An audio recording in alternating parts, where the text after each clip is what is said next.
사도신경 하심으로 수요 새벽기도 하나님 앞에 드리도록 하겠습니다. 나는 전능하신 아버지 하나님 천지의 창조주를 믿습니다. 나는 그의 유일하신 아들 우리 주 예수 그리스도를 믿습니다. 그는 성령으로 잉태되어 동정녀 마리아에게서 나시고 본디오 빌라도에게 고난을 받아 십자가에 못 박혀 죽으시고 장사된 지 사흘 만에 죽은 자 가운데서 다시 살아나셨으며 하늘에 오르시어 전능하신 아버지 하나님 우편에 앉아 계시다가 거기로부터 살아있는 자와 죽은 자를 심판하러 오십니다. 나는 성령을 믿으며 거룩한 공교회와 성도의 교제와 죄를 용서받는 것과 몸의 부활과 영생을 믿습니다. 아멘. 315장 한번 찬송하겠습니다. 찬송 315장.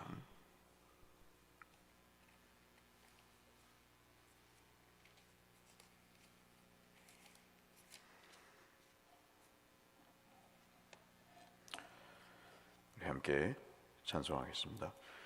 내 주 되신 주를 참 사랑하고 곧 그에게 죄를 다 고합니다. 그는 은혜를 주신 내 예수시니 이전보다 더욱 사랑합니다. 주 날 사랑하사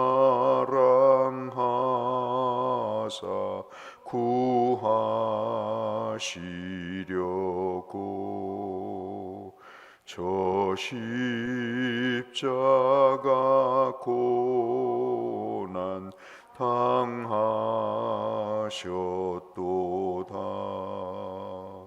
그 가시관 쓰신 내 주 배우니 이전보다 더욱 사랑합니다.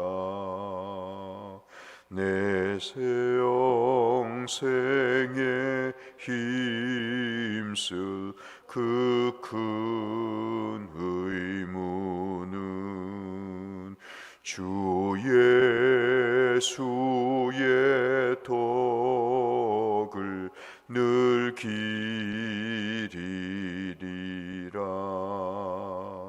숨질 때에까지 내 할 말씀은 이전보다 더욱 사랑합니다. 그 영광의 나라 나 들어가서 그 풍성한 은혜 늘 감사하리.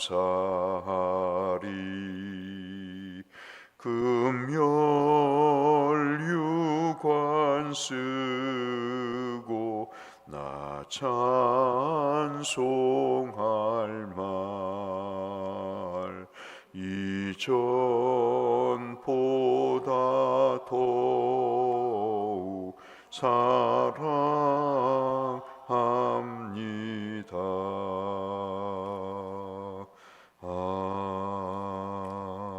아멘. 오늘 마태복음 18장 1절에서 14절의 말씀을 함께 보겠습니다.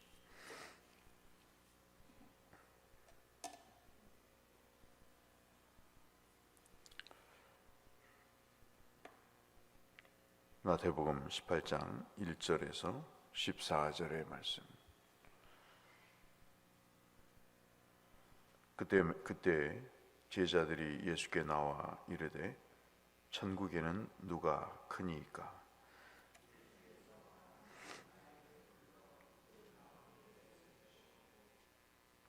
이르시되 진실로 너희에게 이르노니 너희가 돌이켜 어린아이들과 같이 되지 아니하면 결단코 천국에 들어가지 못하리라.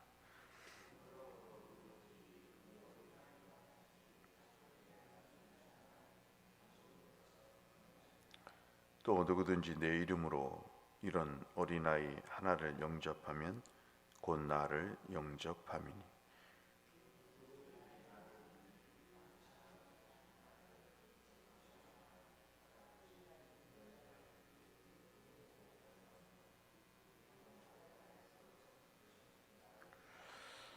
실족하게 하는 일들이 있음으로 말미암아 세상에 화가 있도다. 실족하게 하는 일이 없을 수는 없으나 실족하게 하는 그 사람에게 화가 있도다.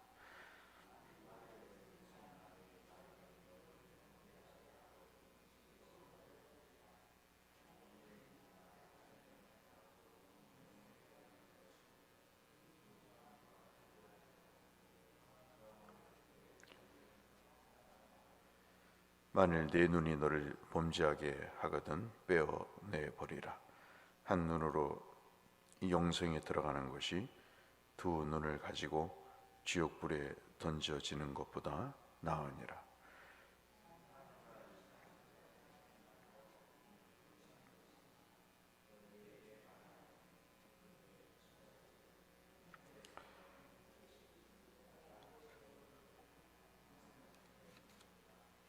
너희 생각에는 어떠하냐? 만일 어떤 사람이 양 100마리가 있는데 그 중에 하나가 길을 잃었으면 그 99마리를 산에 두고 가서 길 잃은 양을 찾지 않겠느냐?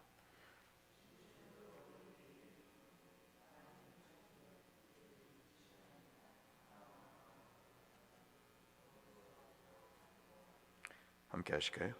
이와 같이 이 작은 자 중에 하나라도 잃는 것은 하늘에 계신 너희 아버지의 뜻이 아니니라. 아멘. 오늘 말씀 여러분 잘 아시는 말씀과 같이 천국에서 큰 자가 누구냐에 대한 내용을 말씀하시는 장면입니다. 18장 우리가 1절에서 말씀을 보시듯이 그때의 제자들이 예수께 나왔다, 그렇게 이야기를 합니다. 그때가 언젠가, 보통 마태복음에서 그때라고 하는 것은 이런 내용이죠. 앞의 내용과 같은 때에 일어난 그런 것을 표현한 것입니다. 그러니까는 17장 마지막에 있는 사건, 그 일과 같은 때에 이 일이 일어났다 하는 내용이 되겠죠. 그럼 17장에 뭐가 있었는가 봤더니 예수께서 베드로에게 낚시를 해서 성전세를 내야 된다, 그렇게 말씀을 하셨습니다. 성전세는 이 유대 달력으로 보면 아달월이라고 하는 2월 또는 3월을 얘기하는데, 그 아달월 15일에 납부를 하게 되어 있습니다. 그리고 예수께서 여러분 많이 들어보신 니산월이라고 하는 3월에서 4월, 여기에 해당되는, 특히 이제 6월절은 이 니산월 14일 정도 되는 그런 때인데, 이때 십자가에 못 박아서 이제 돌아가시게 되는 것입니다. 그러니까는 예수님께서 그때라고 이야기하시는 것은 예수께서 돌아가시기 한 달 전을 얘기하는 겁니다. 그러니까 18장 1절에 그때라는 말씀을 다시 상황을 고려해서 이 얘기를 하면 예수께서 돌아가시기 한 달 전에, 그런 말이죠. 예수께서 제자들에게 말씀을 하시는 것입니다. 그러니까 지금 이야기는 제자들 간에 누가 크냐를 이야기를 하는 거죠. 제자들이 그 싸움을 하고 있는 것입니다. 예수님이 돌아가시기 전에 한 달 전에 지금 이 짓을 하고 있는 상황인 것이죠. 아마 그들은 예수님이 왕이 되고 그리고 자기들이 이 나라의 중요한 직책을 감당할 수 있을 것이다 기대했었겠죠. 이제는 더 이상 어부도 아닌, 더 이상 세리도 아닌, 더 이상 의사도 아닌, 더 이상 어디 촌구석에 이름 없는 사람이 아닌 예수님 때문에 뭔가 한 가닥을 할 수 있는 사람으로 생각을 했을 것입니다. 그렇기 때문에 싸웠겠죠. 누가 높은 자리를 차지를 하겠는가 하는 것들에 대한 생각을 가졌을 것입니다. 근데 2절에서 5절 말씀 보시면 여러분 많이 들어보셨던 말씀이고, 이 말씀이 설교를 통해서도 많이 이야기를 하면서 겸손한 사람을 얘기하는 거다라고 설교를 많이 들으셨을 것입니다. 물론 그렇죠. 겸손해야 되죠. 1절과 맞물려서 겸손하지 않으니까 자기가 높아지기를 바라고 대접받기를 바라는 그런 일이 있겠죠. 그런데 주께서 천국에서 누가 큰 자냐라고 이야기를 하시면서 한 어린아이를 들어서 이야기를 하십니다. 그 어린아이는 여러분 그 당시의 상황으로 보면 숫자에도 들어가지 않는다는 말씀 많이 들었죠. 여자와 어린아이는 수에 치지도 않는 그런 상황이었습니다. 아주 보잘것없고 그리고 약한 사람의 대명사가 바로 어린아이죠. 그런 약하고 그리고 또는 연약해 보이는, 그냥 존재하지도 않는 듯한 그런 사람이 되어야 천국에 들어간다라고 볼 수 있겠습니다. 어린아이는 부모에게 의존하죠. 지금은 그렇지 않습니다. 집 나가라 그러면 나가죠. 진짜 나가서 아르바이트를 합니다. 그리고 부모에게 의존하지 않고 자기가 그냥 살아갑니다. 근데 이때만 해도 어린아이는 절대적으로 부모에 의존을 하며 살았죠. 그렇기 때문에 부모의 말씀과 부모의 행동에 대해서 절대적으로 받아들이게 되는 것입니다. 온전한 정신을 가진 자녀는 아무리 먹고 살 구석이 있어도 부모에게 절대 의존하며 살게 되죠. 그래서 어린아이와 같이 되어야 천국에 들어간다는 이 하나님의 말씀은 부모이신 하나님의 말씀에 절대적으로 수용하고 순종하는 사람, 그 사람이 천국에 들어갈 수 있다는 겁니다. 그러니까 이것이 주님이 지금 누가 크냐고 싸우고 있는, 아기다툼을 하고 있는 제자들에게 너희는 나의 말이 먹혀 들어가고 있느냐, 그것을 얘기하고 있는 것입니다. 그 말씀에 절대적으로 순종하고 그 말씀을 받아서 내 삶의 양식으로 삼느냐 하는 말씀을 하고 있습니다. 그러면서 6절로 7절에 분위기에 초를 치는 말씀을 하시죠. 6절에 7절 보시면 위에서 앞부분에서는 제자들이 큰 자라고 이야기하는데 주님은 6절로 7절에서 작은 자라고 말씀하십니다. 이 작은 자는 앞서 5절까지 말씀하신 어린아이를 염두에 두신 것이지만 그 어린아이만을 얘기하는 게 아니죠. 앞서 말씀드린 대로 어린이는 연약한 사람인 것입니다. 무시당하는 사람입니다. 아무런 힘을 갖지 않는 사람들입니다. 누구를 얘기할까요? 주님을 얘기하고 있는 것입니다. 어린아이와 같다고 하는 것은 지금 유대인들에게, 바리새인과 서기관들에게 멸시를 받고 조롱을 받고 한때는 메시아로 여겼던 당신을 이 완전히 쓸모없는 인간으로 취급을 하면서 결코 구약에 예언한 메시아가 아니라고 예수님의 가르침을 부인하고 거절하고 이를 갈고 분노하고 나중에는 그를 죽이려고 하는 거죠. 이렇게 낮고 천한 자, 이름 없는 자, 정치적인 관심이 없는 자, 남을 밟고 일어서는 것을 모르는 자, 이 사람은 우리의 지도자가 될 수 없다는 판단입니다. 여러분, 예수를 믿으면서 어떤 자기의 목적을 갖고 예수를 믿거나 자기가 살아온 배경 속에 국한해서 예수를 알고 간다면 그건 참 불행한 일인 거죠. 예수님은 그렇게 그 당시에 연약한 분이었고, 그리고 무시당하는 분이었고, 말씀드린 대로 아무런 힘을 쓸 수 없는 분이었습니다.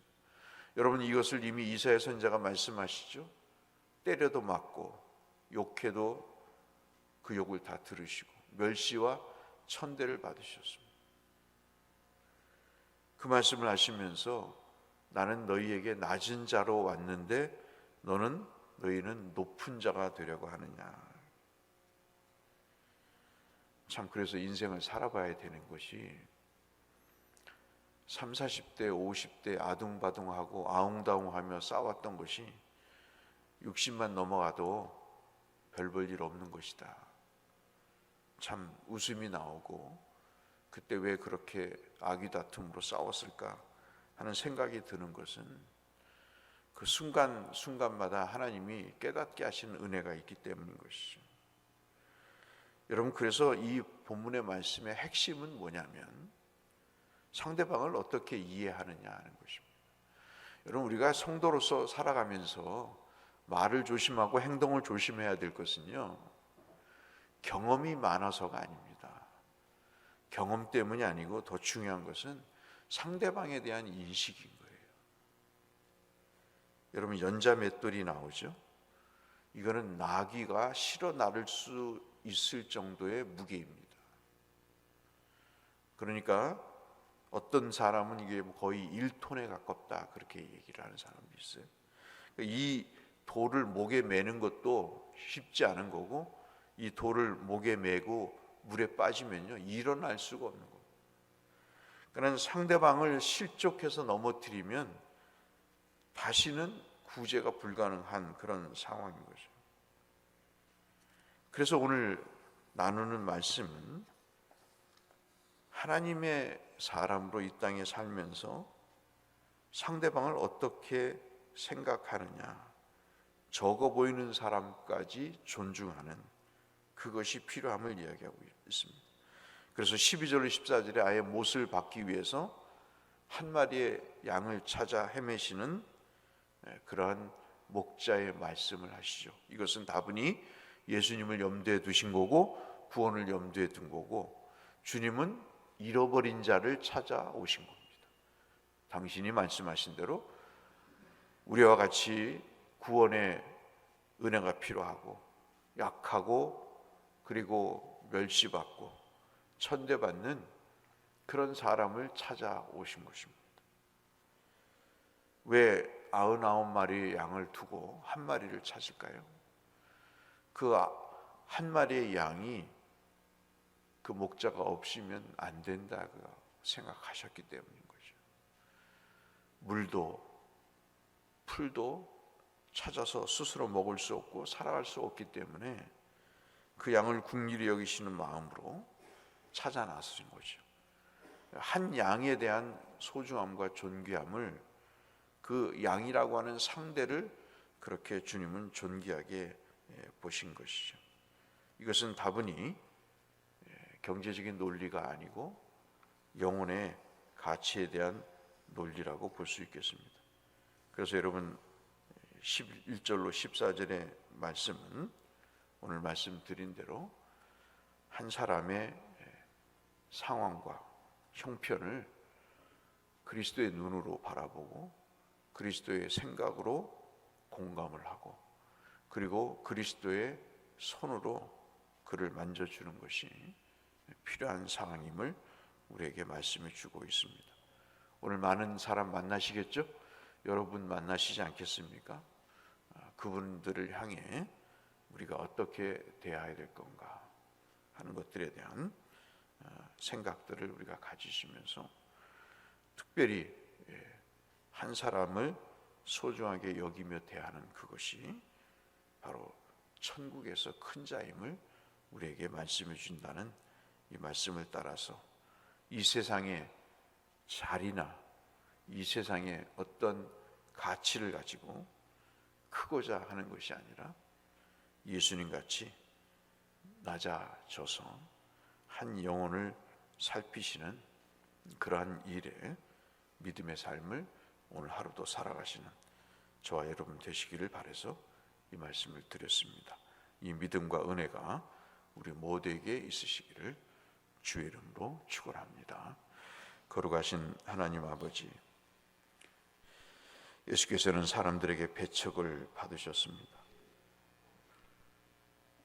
주는 그리스도시요 살아계신 하나님이라고 고백해 놓고도 베드로는 자신이 큰 자라고 호언장담하며 누구보다도 우쭐한 마음으로 하나님 주님 앞에 서 있습니다.